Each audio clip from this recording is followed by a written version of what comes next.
los errores congénitos. Así que cualquier espacio que tengamos para esto es bienvenido. Tenemos que aumentar el awareness y hacer que los pediatras piensen un poco más en estas enfermedades. En ese sentido es que se pensó esta serie de charlas, no solamente para los pediatras, sino, como bien dice el título, de manera interdisciplinaria. Van a participar distintos especialistas y profesionales que rozan de alguna manera los errores congénitos. Venimos de la sesión anterior donde hablamos de paciente crítico y en el día de hoy la idea es enfocar el conocimiento en el momento de la sospecha. Y esto tiene que ver más con lo que hace un experto, con lo que puede hacer el pediatra general. En algunos lugares es el médico generalista. ¿Qué tiene que hacer luego de lo primero que tiene que hacer, que es sospechar, ¿no? Y estamos hablando de algunas cosas que inician sin tener una precisión diagnóstica, pero que son muy, muy importantes para que después, por un lado, la evolución sea la mejor posible y por otro lado se pueda confirmar el diagnóstico. Así que bueno, esta es la introducción. La voy a dejar a Rosana que va a arrancar con los casos clínicos orientados en este sentido. Adelante, Rosana, por favor. Bueno, muchas gracias. En primer lugar, quiero agradecer a Daniela, al Laboratorio Vilay y también al doctor Eiroa por la invitación a participar de estas charlas. Bueno, voy a dar inicio, o vamos a dar inicio a esta charla con la presentación del primer caso clínico.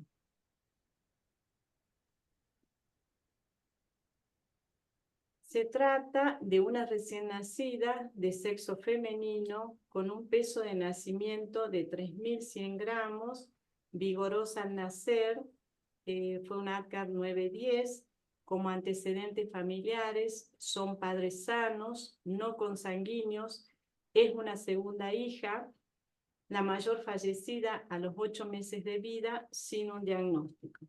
El embarazo fue un embarazo controlado, con controles suficientes, y el parto por cesárea iterativa a las 38 semanas de edad gestacional.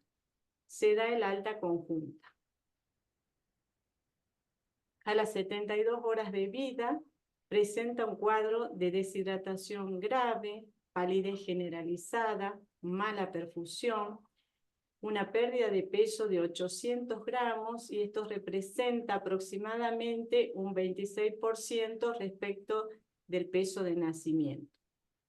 Taquimneica con tiraje intercostal, una hipotonía generalizada, por lo que ingresa a UTI neonatal. ¿Cómo es el abordaje de este paciente? Es sumamente importante desde el interrogatorio dirigido, al igual que el examen clínico, si bien vamos a ver que presenta signos y síntomas inespecíficos, pero en conjunto con el interrogatorio dirigido y el laboratorio podemos encontrar un paciente que puede tener un error congénito del metabolismo. En cuanto al tratamiento, se trata primero la fase aguda y después el tratamiento dirigido o específico de acuerdo al diagnóstico que se llegue con el paciente.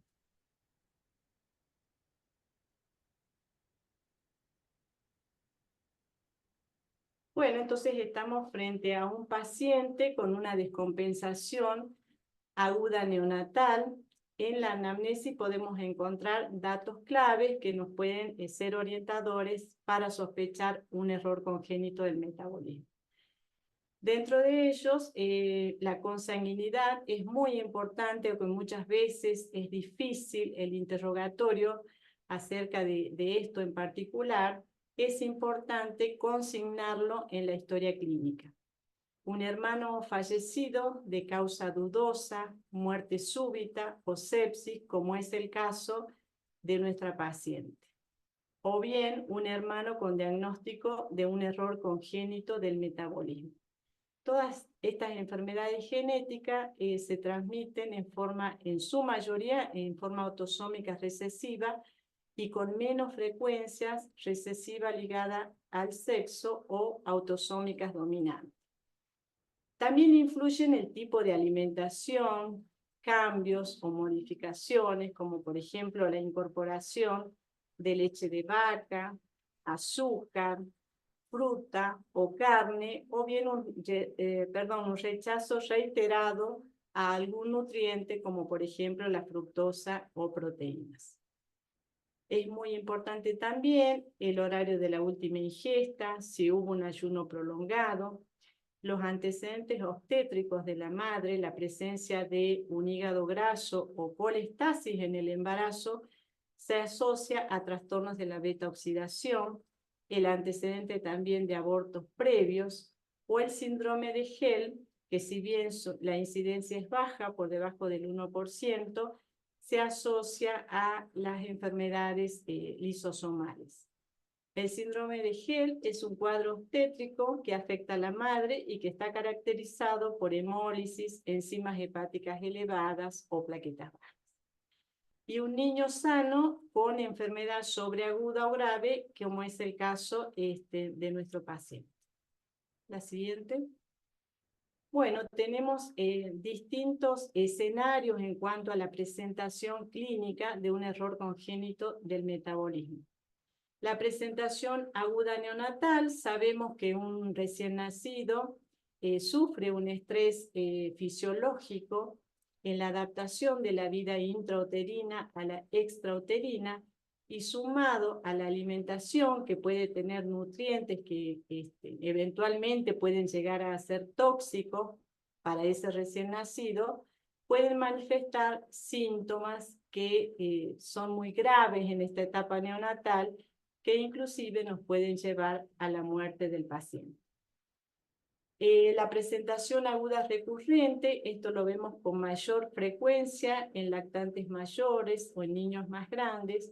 Esto se asocia a episodios de ayuno prolongado o bien alguna intercurrencia infectológica o a un estrés metabólico puntual que hace que durante estos procesos el paciente presente algún síntoma que después entra en un periodo de latencia hasta la próxima descompensación metabólica. Crónica y progresiva, que en general es de afectación multisistémica, pero recordar también no descartar o no pensar en un error congénito del metabolismo en aquellas enfermedades que son crónicas no evolutivas. Después, otro tipo de presentación clínica que puede ser localizada, específica, permanente, localizada, afectación de un órgano, o bien en las que permanecen silentes durante muchos años. Bien, el recién nacido entonces responde de manera inespecífica a diversas noxas, entre ellas siempre pensar en un error congénito de metabolismo. La mala evolución, el rechazo a la alimentación, la presencia de vómitos, deshidratación, como es el caso de nuestro paciente, hipotonía, letargo, puede haber compromiso progresivo de la conciencia hasta llegar al coma. Convulsiones intratables, mioclonías, apneas centrales y la presencia de ictericia, hepatomegalia, palidez, edema cerebral y hemorragia intracraneana, o bien un compromiso hemodinámico y muerte. Si bien son signos o síntomas inespecíficos, siempre pensar a la parte de lo que nosotros con más frecuencia podemos encontrarnos, siempre pensar en un error congénito del metabolismo. La siguiente. Bueno, esto es otro de los síntomas, la aparición de olores peculiares, como por ejemplo azúcar quemada, en la enfermedad de jarabe de arce, a pie sudado en la acidemia isovalérica y aciduria glutárica tipo 2, a orina de gato en el déficit múltiple de carboxilases. La sospecha clínica inicial para nuestro paciente fue hipoaporte, estamos en presencia de sobreabrigo, un cuadro de sepsis o bien una insuficiencia suprarrenal, y siempre, como les decía antes, tener a la par ¿no es cierto?, la sospecha de un error congénito del metabolismo y que esto no surja como una sospecha de descarga. Se solicitó un laboratorio inicial, la siguiente, hemograma, un gas, una glucemia, el ionograma con cloro, la urea, creatinina, hepatograma, CPK, una orina completa, el policultivo. Y dentro de los resultados tenemos una glucemia de 22 miligramos por ciento, un sodio de 150 miliequivalentes por litro y un pH de 7,06, una acidosis metabólica severa. La siguiente. Ahí estamos, entonces hipoglucemia, más acidosis y más hipernatremia fueron los datos positivos de nuestro paciente. ¿Cómo fue la evolución? Continuó en mal estado general, ingresó a asistencia respiratoria mecánica por claudicación respiratoria, presentó además convulsiones y pese a mantener un flujo de glucosa de 12, el paciente continuó con episodios de hipoglucemia y también de acidosis metabólica, también pese a las múltiples correcciones de bicarbonato. El anion GAP fue de 34, con una acidosis metabólica severa. Recordar que para la sospecha de estas enfermedades, un anion GAP superior a 20, tiene, digamos, a partir de ese valor, podemos sospechar un error congénito del metabolismo, con un ácido láctico normal de 2,2. El amonio fue de 85 unimol por litro. En la orina encontramos cetonas positivas y las transaminasas aumentadas. Bien, esto es un algoritmo del libro de metabolismo de Saduperé, en donde el algoritmo diagnóstico para los datos positivos que teníamos de nuestro paciente, que presentó acidosis metabólica con cetonas positivas, la siguiente, cetonas positivas, hipoglucemia con ácido láctico normal, y la sospecha diagnóstica es, podemos estar frente a una enfermedad de jarabe de arce, las acidemias metilmalónica, metilpropiónica e isovalérica. También puede haber un defecto en la cetoacetil-coateolasa, que es una enfermedad mitocondrial, e insuficiencia adrenal. Estos son los diagnósticos presuntivos en base a lo que nuestro paciente tenía. Seguimos.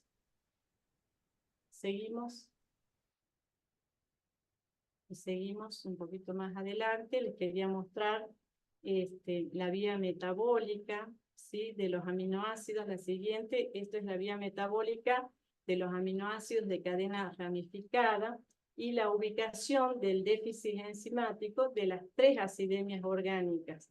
La acidemia isovalérica, en primer lugar, cuya deficiencia enzimática es la isovaleril-CoA deshidrogenasa.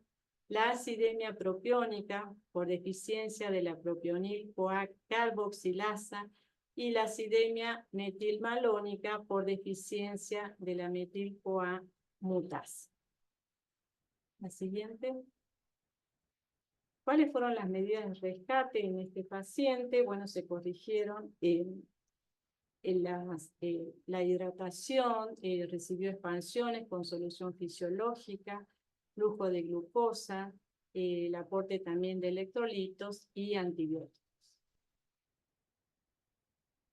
El objetivo del tratamiento es lograr la sobrevida del paciente, evitar secuelas y colaborar en el diagnóstico.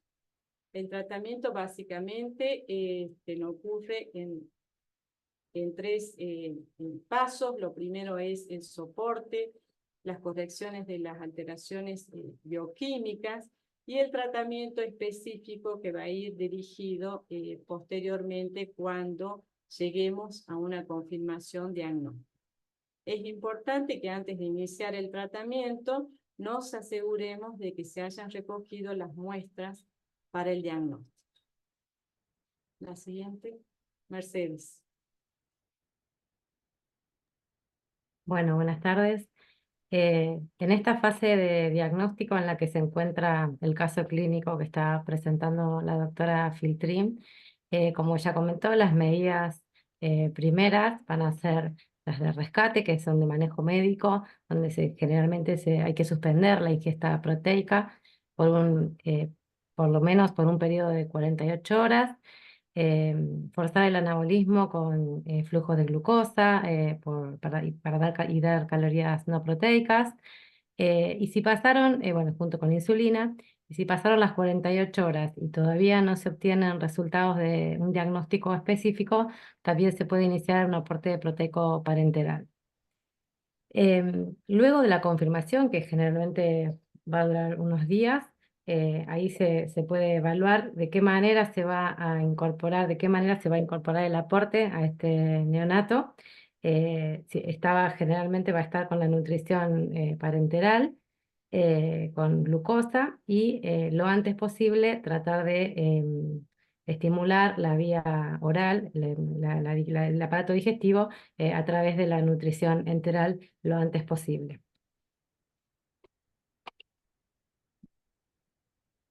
Una vez confirmado el diagnóstico en este niño que resultó ser una acidemia metilmalónica, las bases del tratamiento van a ser determinar la cantidad de proteína natural que va a recibir a través de una fórmula infantil o a través de la leche materna. Perdón, y antes de esto, lo importante a tener en cuenta es que los aminoácidos de la parte proteica que se va a restringir en esta enfermedad, que son productores del propionil-CoA, son los aminoácidos valina, isoleucina, treonina y metionina. Por lo tanto, son estos los aminoácidos llamados propiogénicos, que son los que vamos a limitar luego en la ingesta y en el tratamiento en general.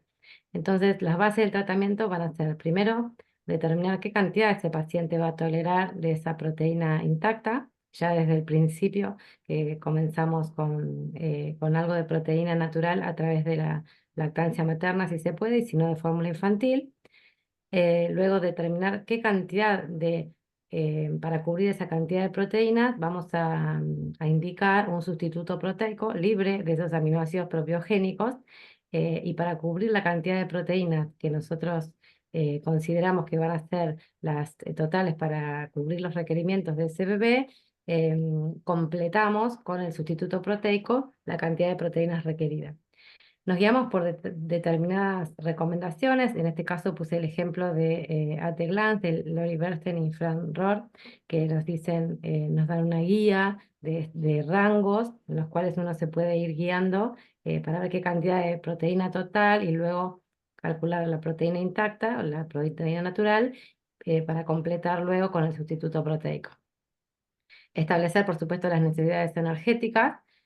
Y también en estos casos, por diferentes motivos, por anorexia, cuando son más grandes también, que a veces es difícil poder completar el requerimiento energético, va a ser necesario incorporar calorías no proteicas a través de distintos nutroterápicos, como pueden ser, o distintos módulos, como pueden ser el TCM específicos, la polimerosa, que son hidratos de carbono, o el Duocal, que es otro nutroterápico que tiene únicamente hidratos de carbono y grasas. Nosotros lo solemos utilizar bastante cuando tenemos.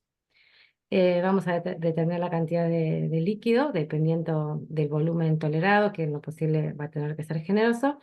Y el equipo médico determinará el tipo de suplemento, si es una metilmalónica o una propiónica, bueno, en este caso una metilmalónica, la cantidad de carnitina o vitamina B12 en caso de que fuera necesario.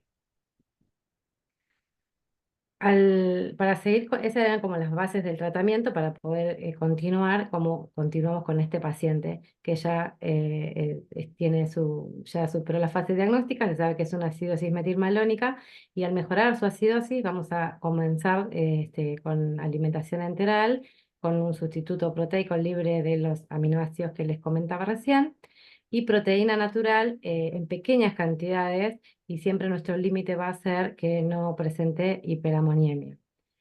y agregando calorías no proteicas, en lo posible con una sonda, y en la medida que se pueda empezar a probar la tolerancia, ahí a los pocos, cuando se pueda, a los 10 días de vida o lo que fuera, la tolerancia para empezar a estimular la succión con pequeños biberones. Este es un ejemplo de una chiquita que tuvimos de 10 días de vida, donde el preparado inicial, una vez que ya estaba mejor, le fuimos agregando con 3,5 kilos el sustituto proteico, en el cual cubríamos 70 calorías y casi 2 gramos de proteína, la fórmula de inicio líquida y el duocal, y completamos apenas 50 calorías. Estábamos empezando a probar la tolerancia digestiva con 3,6 proteínas totales, que nos daba casi 1 gramo de proteína por kilo de peso. Esto como para comenzar, con un volumen de 240 mililitros a 10 mililitros por hora. Este es otro dato importante a tener en cuenta, porque en pacientes que después no toleran la vía oral o tienen vómitos recurrentes e inapetencia, no vamos a poder llegar ni a los volúmenes ni a la cantidad de energía que necesita. Tal vez al alta de la internación sea necesario solicitar una bomba de infusión enteral.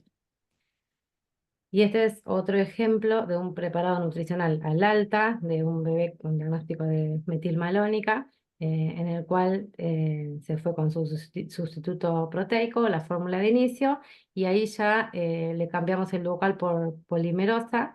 Ya no tenía la vía parenteral, estaba únicamente con la vía oral, con los biberones y con la enteral, y le distribuíamos toda esta cantidad de calorías. Nos quedaban 126 calorías por kilo de peso y 2,5 gramos de kilo por día, con la fórmula de inicio, con la cantidad de 1,2 gramos de proteína natural y 1,4 de gramos de proteína por kilo de peso día proveniente del sustituto. Y para resumir, en estos aspectos nutricionales, en estos niños, lo que les comentaba recién: limitar la proteína intacta, evitar restricción excesiva, porque luego si no algunos de los aminoácidos se pueden provocar déficit y todas las consecuencias que trae el déficit de algunos de esos aminoácidos. Entonces, por lo tanto, es importante evaluar con los perfiles sanguíneos de aminoácidos la tolerancia a las proteínas naturales que ese niño está recibiendo. Proporcionar los sustitutos proteicos para cubrir las proteínas totales y otros micronutrientes. Asegurar el aporte de calorías, prevenir el catabolismo y dar pautas de ayuno. Esto es muy importante para evitar provocar catabolismo. Y ahora pasamos al caso número 2.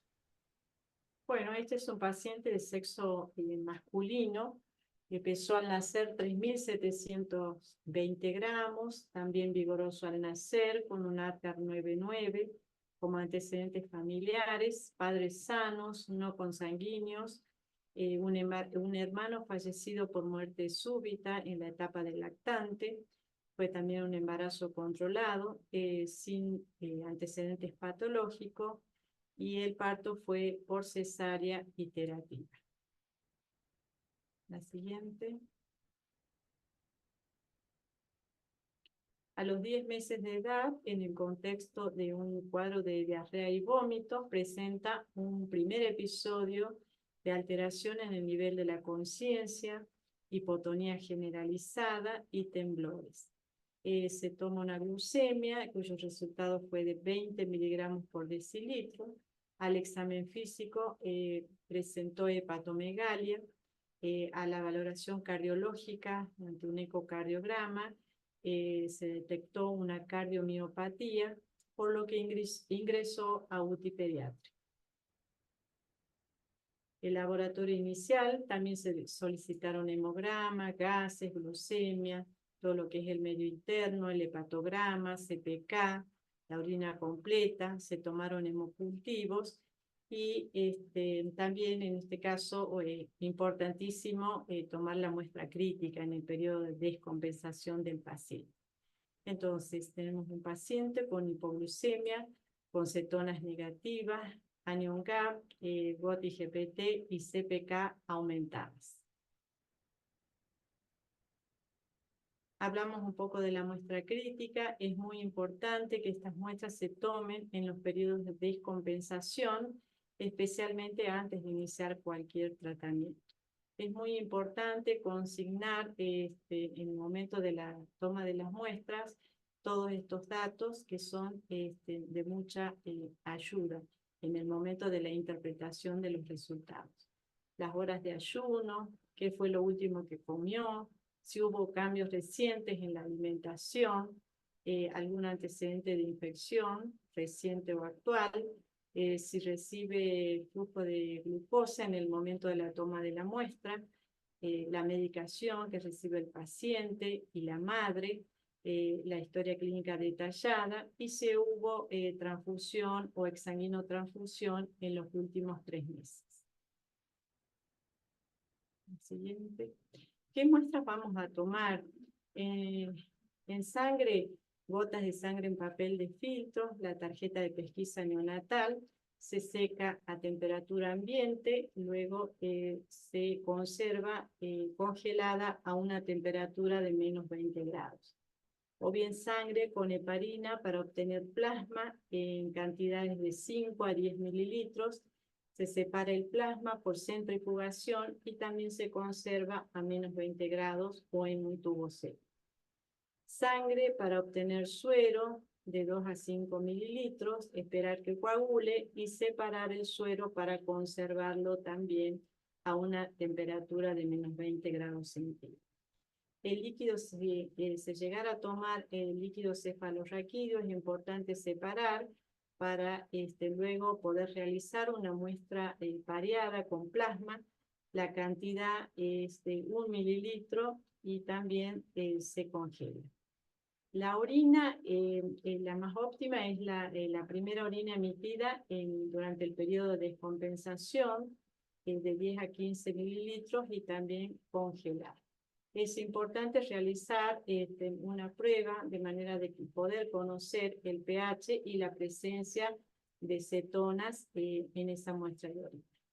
Las muestras se guardan en tubos rotulados con el nombre del paciente, la fecha y horario y también de la toma de la muestra.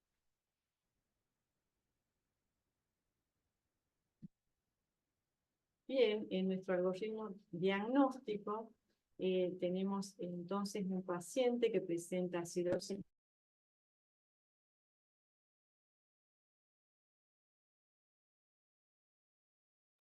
¿Puede ser que se detuvo? Sí, Cetonas negativas. ahí va. Ahí ¿Sí? está. Seguimos.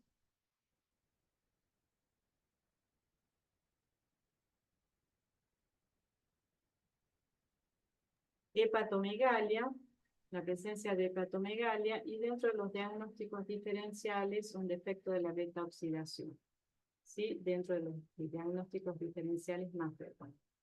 La siguiente. ¿Qué estudios vamos a solicitar? Los aminoácidos plasmáticos, acilcarnitinas y ácidos orgánicos urinarios. La siguiente.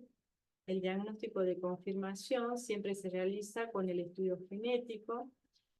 También el estudio de la actividad enzimática en biopsia solamente está reservado para aquellos pacientes en donde no se puede hacer un diagnóstico mediante el estudio molecular.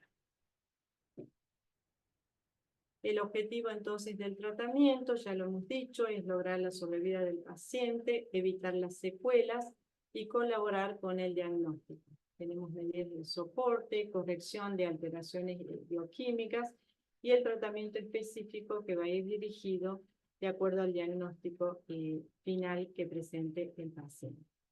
Nuevamente, antes de iniciar el tratamiento, debemos asegurarnos de que se hayan recogido las muestras para el diagnóstico.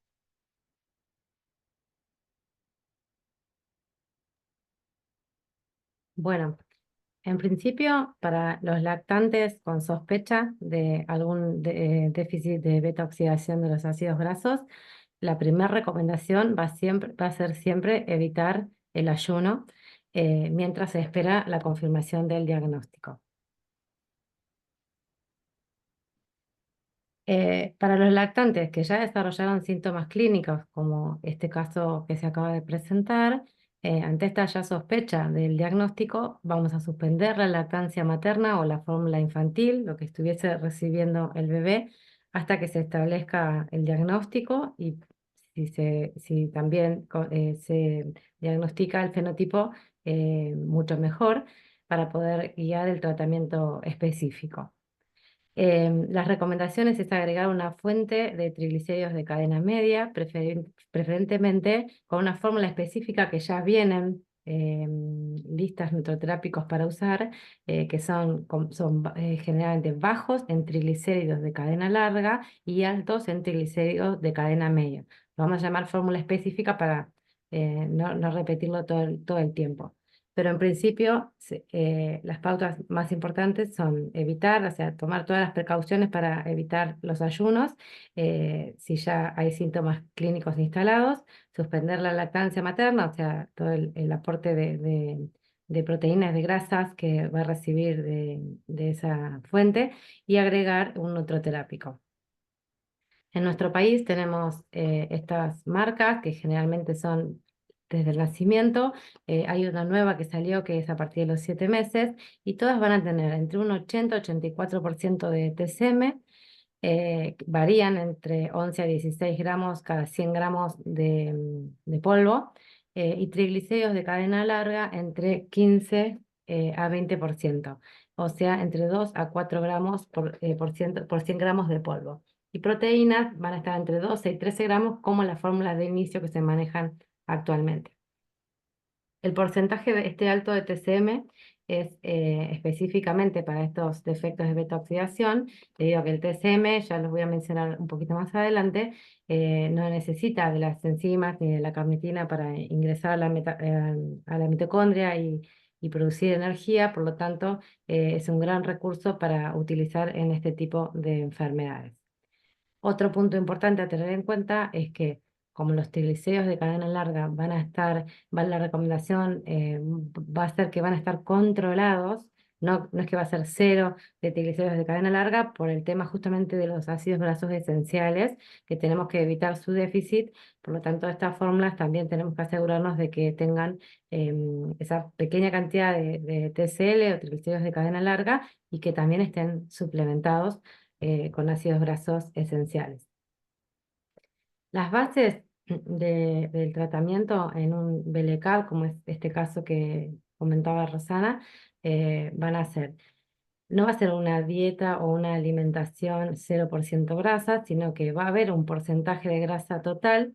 En en los bebés se parece a los porcentajes que en un niño sano la leche materna le aporta, o sea que tiene aproximadamente entre 40 y 50% de grasas, y después va a disminuir. Ese porcentaje es total del valor calórico total.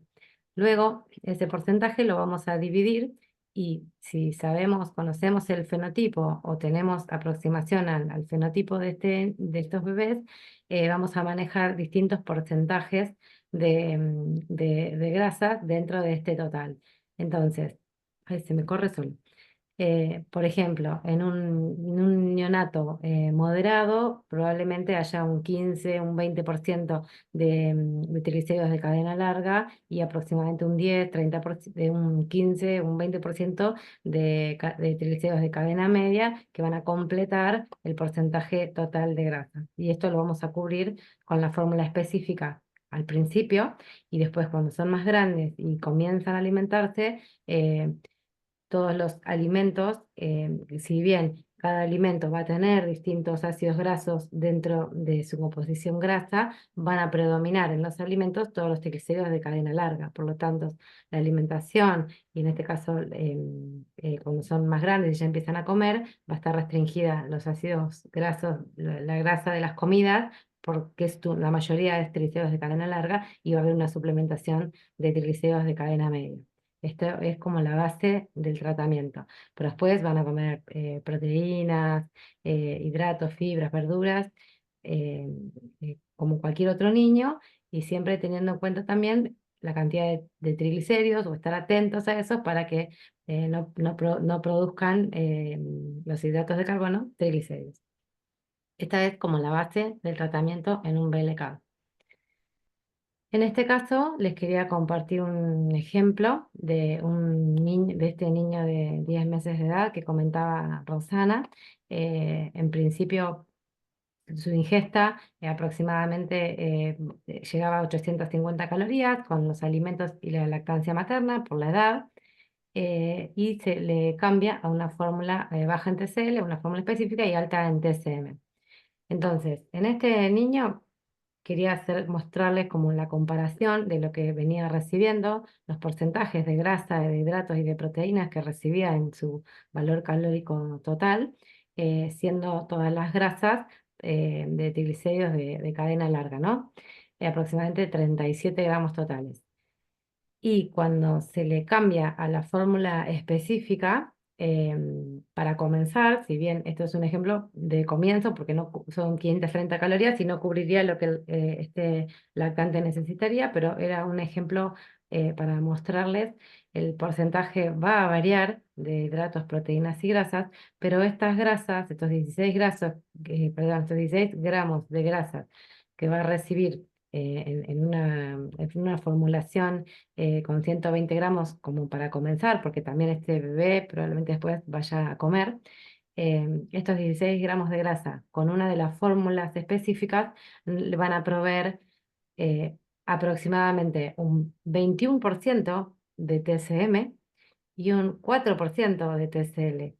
Esta cantidad de TCL es un poco baja en comparación con lo que está recomendado en las tablas que nosotros nos guiamos, pero tienen una suplementación de DHA y ácido araquidónico que llegaría a cubrir las recomendaciones. Pero bueno, era un poco el ejemplo para el análisis específico de cómo queda la alimentación en estos niños. En este caso, irá a aumentar la fórmula específica o se irá, se completará también las calorías con, con los alimentos cuando cuando esté, cuando lo pueda hacer.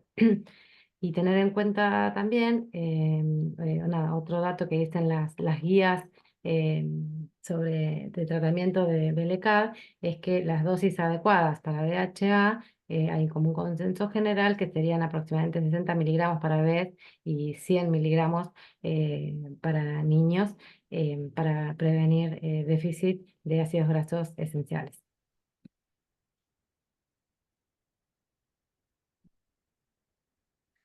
Y si no llegamos a tener, porque por ahí no se tiene acceso, aunque generalmente hoy en día, cuando ya se está sospechando la enfermedad, ya se puede pedir o tratar de proveerse de algunas de estas fórmulas específicas que generalmente hoy en los hospitales se cuentan. Pero bueno, si no es posible acceder a uno de ellos, también se podría crear como un módulo artesanal con proteínas, con algún módulo proteico.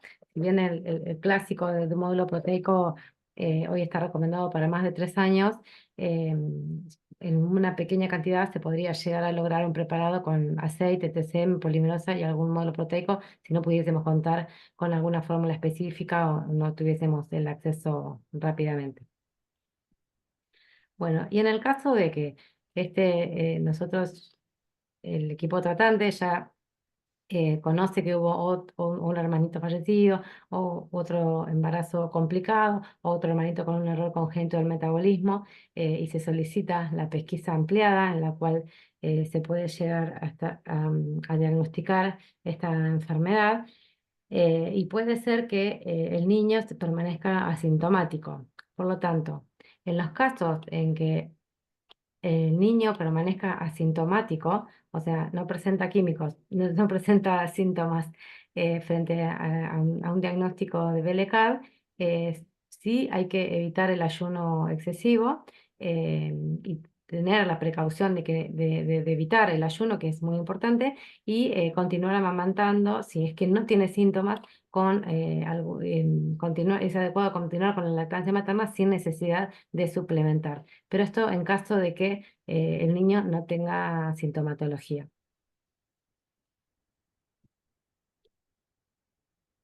Bueno, las guías también nos cuentan lo mismo que comentaba recién, y según más específicamente, si ya se va a saber que es un fenotipo leve, se puede llegar a permitir la lactancia materna.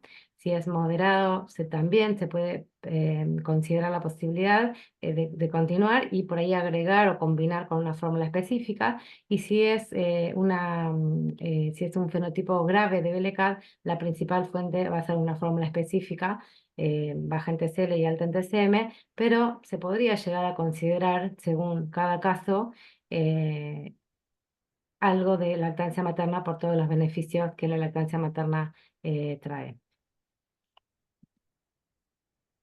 En estas guías que les comentaba recién, tenemos este cuadro que nos guía de diferentes revisiones, está tomado.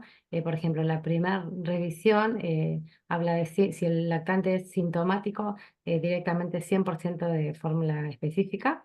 Si es asintomático, de combinar con lactancia materna, según las edades.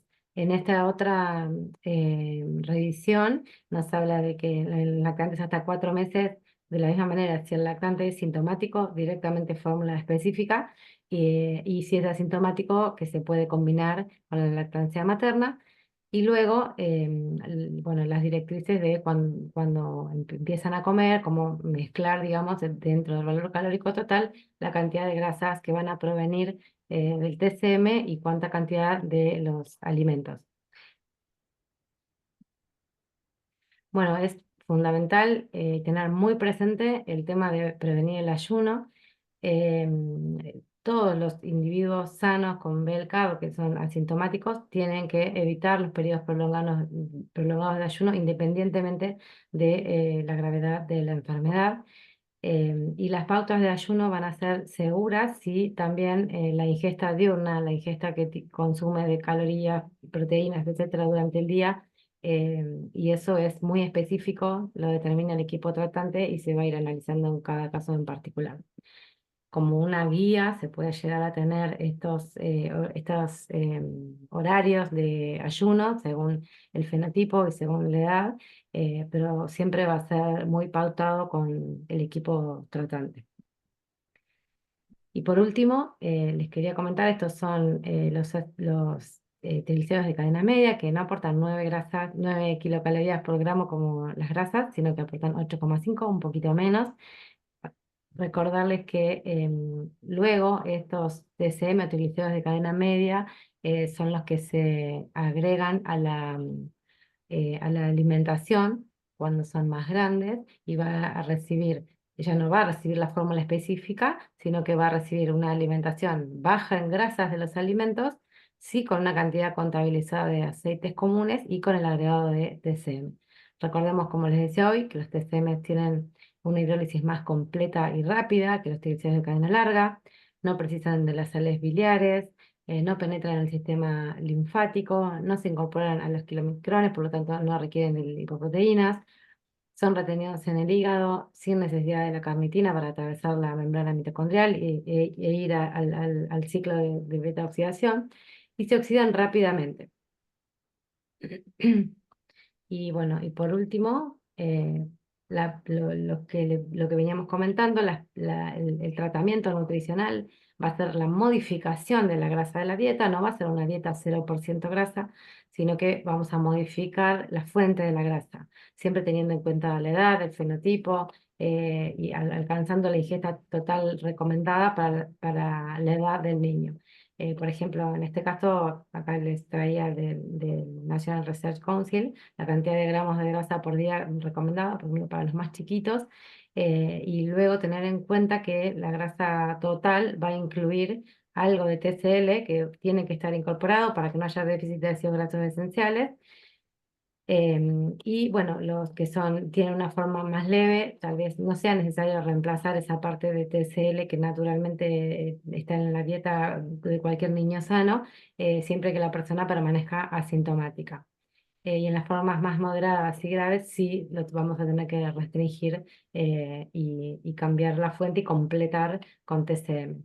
En la actualidad lo hacemos generalmente con una dieta hipograsa, con ácidos, ácidos grasos esenciales provenientes de los aceites, del aceite común, generalmente digamos aceite de soja, aceite de canola o combinaciones, más el TCM. Y de esa manera se cubre el porcentaje de grasa total. Bueno, los errores congénitos del metabolismo son alteraciones genéticas en donde se modifican la síntesis de una proteína que cumple funciones de enzima o de cofactor. Puede haber, como lo vimos en los casos clínicos, a la afectación de diferentes órganos o sistemas, y de ello va a depender la sintomatología que presente el paciente. Entonces tenemos una alteración genética, lo que va a producir un bloqueo enzimático, o bien el bloqueo puede estar a nivel del cofactor. Entonces vamos a tener acumulación de sustrato y disminución de productos, ¿sí? La acumulación de sustrato nos va a llevar a un exceso de fluidos en los tejidos, a la activación de vías metabólicas alternativas, y la disminución del producto nos va a llevar a tener carencia de productos subsiguientes normales. Esto es fundamentalmente a los trastornos del metabolismo, volvemos un ratito, a los trastornos del metabolismo intermedio. También podemos tener afectaciones a nivel de las organelas celulares, y esto nos va a dar origen a las enfermedades lisosomales o peroxisomales. También la afectación puede estar a nivel del receptor de membrana o de la hormona, dando lugar a los defectos de los neurotransmisores o defectos energéticos mitocondriales. Y a modo de conclusión o resumen,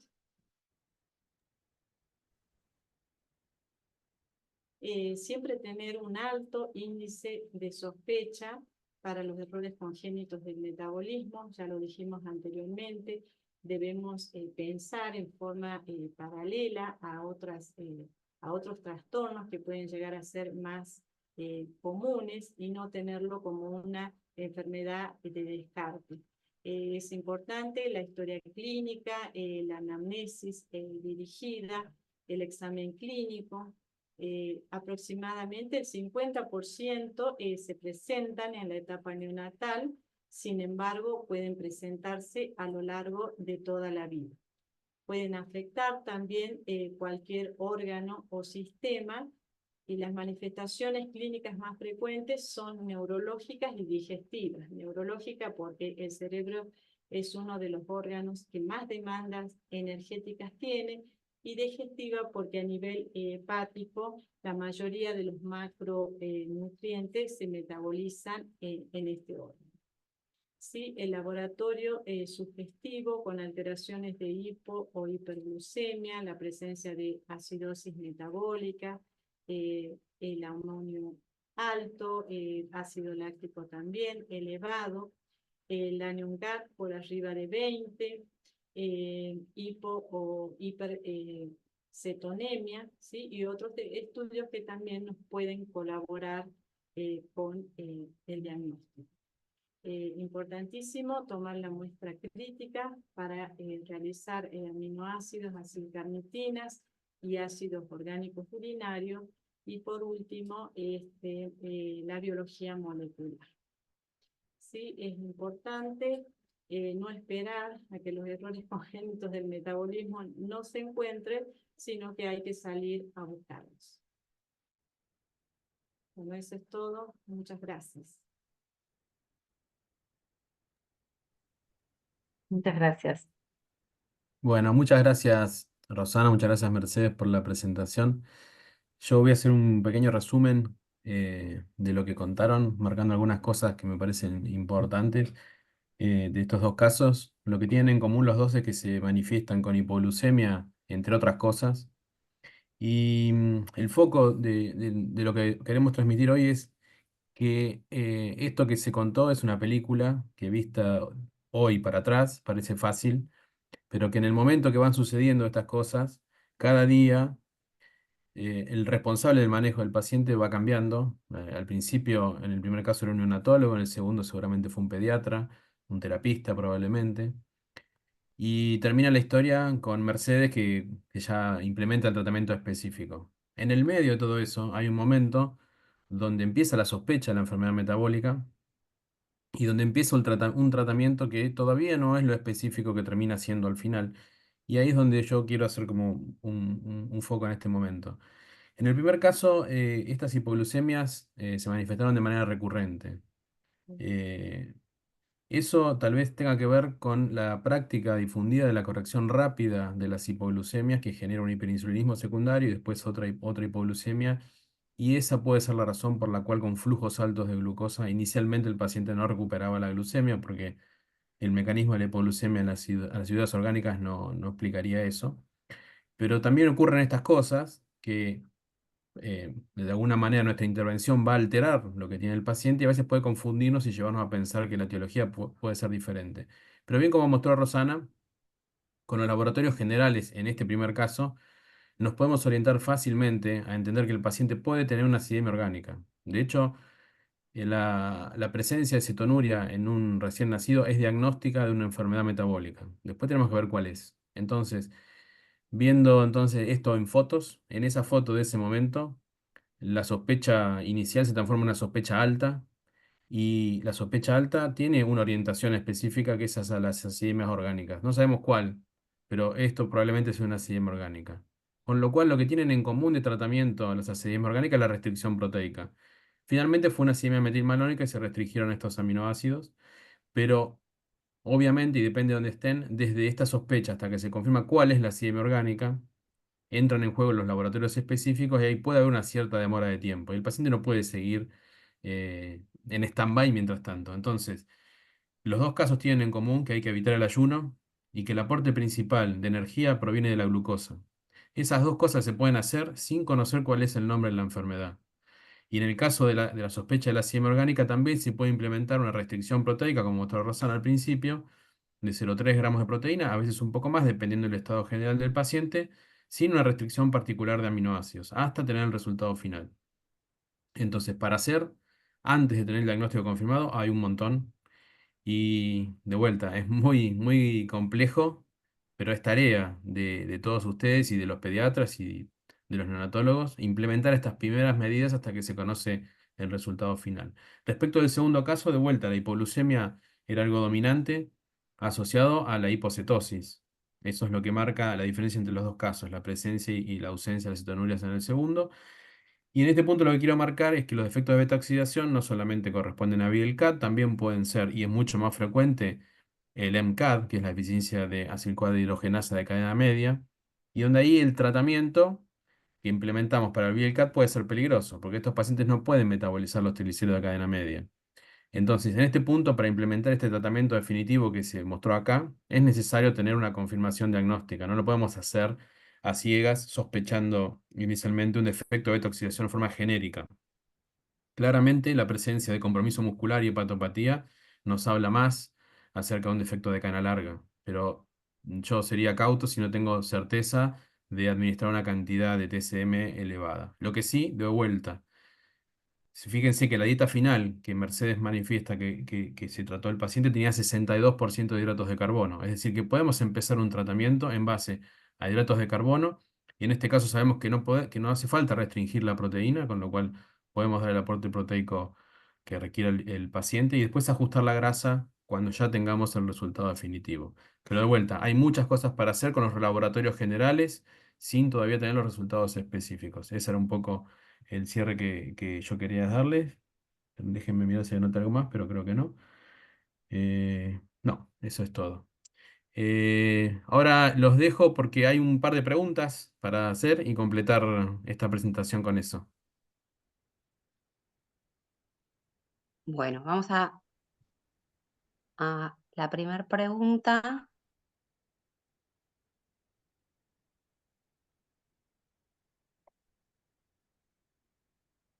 Ah, mm, ¿ahí la ven?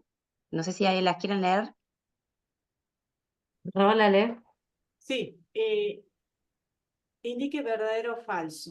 en el siguiente enunciado, frente a un paciente en coma y con hiperamonemia, es necesario controlar inmediatamente con un especialista en enfermedades metabólicas, pues es necesario actuar con medidas terapéuticas de urgencia.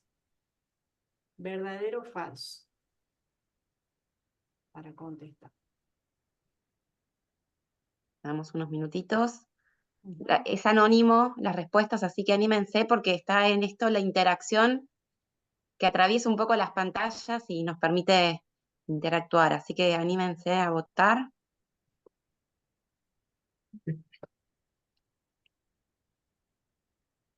Bueno, ahí tenemos un 86% verdadero, 14% falso. Finalizo la votación y les comparto los resultados. Ahí, no sé si quieres dar un cierre a esta respuesta, Rosana. Sí, sí. Frente a un paciente que está con un cuadro encefalopático y con hiperamonemia, cuando certificamos con el laboratorio, esto es importante siempre en todo paciente con una encefalopatía, dosar el amonio, ya que esto debe en forma urgente tratarse con quelantes del amonio para que el paciente tenga menos secuelas e inclusive uno puede llegar a evitar en un cuadro severo, irreversible o la muerte del paciente. Así que es sumamente importante esto de rápidamente consultar al especialista para iniciar un tratamiento de urgencia. Bien. A ver, vamos a la segunda pregunta.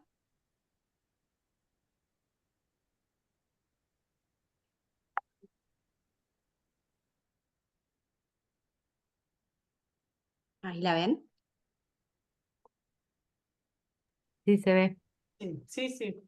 En un paciente con síntomas neurológicos y sospecha de error congénito del metabolismo, los exámenes de rutina que nos van a permitir orientar el diagnóstico son hemograma y ferritina sérica, perfil de lípidos, gases en sangre y amonio, la razón de creatinina talla o proteínas plasmáticas y albúmina.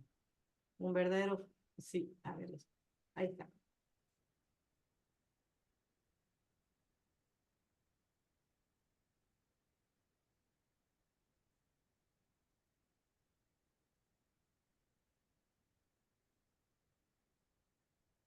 Bueno, tenemos un 95% gases en sangre y amonio y un 5% proteínas plasmáticas y albúmina. Así que vamos a finalizar.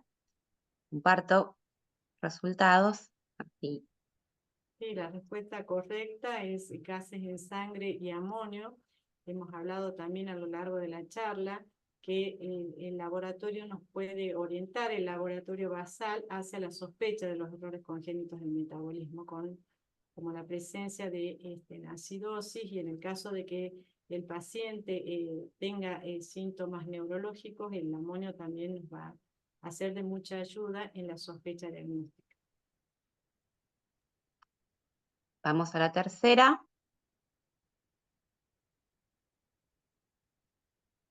El cuadro clínico de los errores congénitos del metabolismo se caracteriza por manifestarse solo en la etapa neonatal, presentar siempre un coma metabólico, presentar siempre convulsiones o simular una infección grave neonatal o presentar siempre diarrea y vómitos.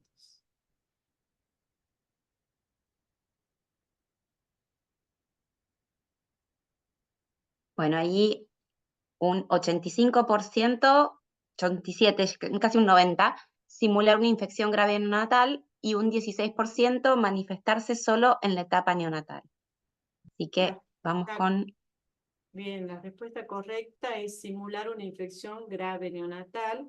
Los errores congénitos del metabolismo se caracterizan por presentar síntomas y signos inespecíficos, al igual que un cuadro de sepsis neonatal. Así que siempre tenemos que tener en nuestro pensamiento a la par de que el paciente o sospechar una sepsis, a la par sospechar que podemos estar frente a un paciente con un error congénito del metabolismo. Y si bien las manifestaciones son la mitad, digamos, de los errores congénitos del metabolismo, se manifiestan en la etapa neonatal, existen a lo largo de todas las edades en donde podemos encontrar este diagnóstico, ¿no?, de error congénito, así que no solo es en la etapa neonatal, sino a lo largo de toda la vida. Vamos con la última. En circunstancias e infecciones o enfermedad, ¿modificaría los periodos de ayuno? Bueno, no, esta pregunta era, bueno, no si la hidratación es adecuada, sí modificaría los periodos de ayuno evitando el catabolismo, no solo aumentaría el volumen de las tomas de fórmula específica, o no solo sumaría alimentos ricos en grasas esenciales. Claramente es en una enfermedad de déficit de beta-oxidación de los ácidos grasos. Le damos unos minutitos más. Tenemos un 94% sí modificaría los periodos de ayuno, evitando catabolismo. Y efectivamente es sumamente importante en esos momentos donde, donde puede haber una infección o un cuadro gripal o un cuadro, bueno, de enfermedad, sí, estar muy atentos al ayuno para no provocar el catabolismo. Así que esa es la respuesta correcta, sí modificar los periodos de ayuno, es muy importante. Bien, ahora tenemos ahí el botón de chat por si quiere alguno hacer alguna pregunta específica. Mientras van escribiendo en el chat, les pido un favor, si quieren abrir las cámaras, así hacemos una foto para después promocionar estas actividades en las redes. Si quieren abrir cámaras y vayan preguntando los que quieran. Voy a aprovechar mientras abren cámaras para comentarles que, bueno, este es un ciclo de encuentros. Este es el segundo de una serie de 4. Nos quedan 2 en octubre y en noviembre.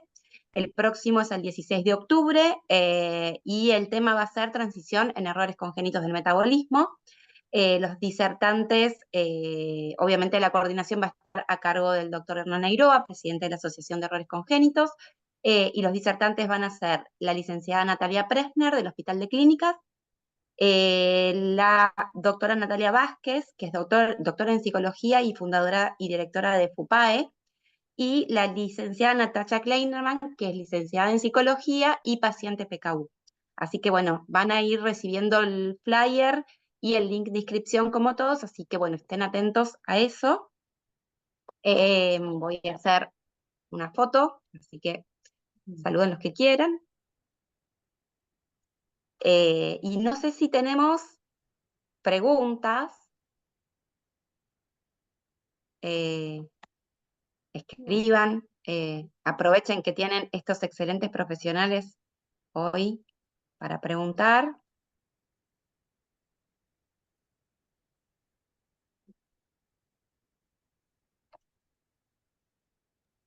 Mientras alguno se Este, anima, mientras alguno se anima, si quieren pueden desmutear el micrófono y también preguntar.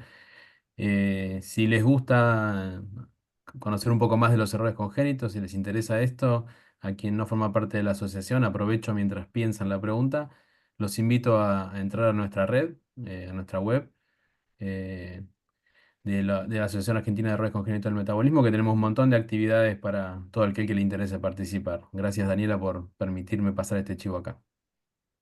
no, por favor, al contrario, es el espacio para hacerlo y aprovechen porque realmente tienen un montón de actividades científicas súper interesantes.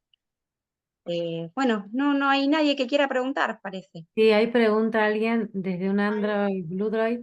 Mencionó algo de orina de ratón en el primer caso. Sí. No, no como parte del caso clínico, sino como parte de la sospecha, olores peculiares en alguna de las enfermedades, en algunos de los errores congénitos del metabolismo, como canalidearse, otras acidurias, pero no en el caso clínico. Ok. ¿Y hay alguna otra? Ah, ok. Bueno, no sé si un mensaje nuevo, a ver. No. Bueno, no sé. Si no tienen más preguntas, evidentemente fueron clarísimas sus exposiciones. Yo no quiero dejar de agradecer al doctor Eiroa, a la doctora Filtrín y a la licenciada Salerno por estas exposiciones y a todos ustedes por conectarse un día de semana en un horario que uno viene cansado del trabajo. La verdad que la convocatoria estamos muy contentos porque fue muy grande y bueno, estamos contentos de poder colaborar con este tipo de actividades que tan importantes son para la comunidad metabólica. Así que bueno, muchísimas gracias, buenas noches y nos vemos el 16 de octubre. ¿Eh? Gracias. Gracias. Chao, chao, gracias a todos.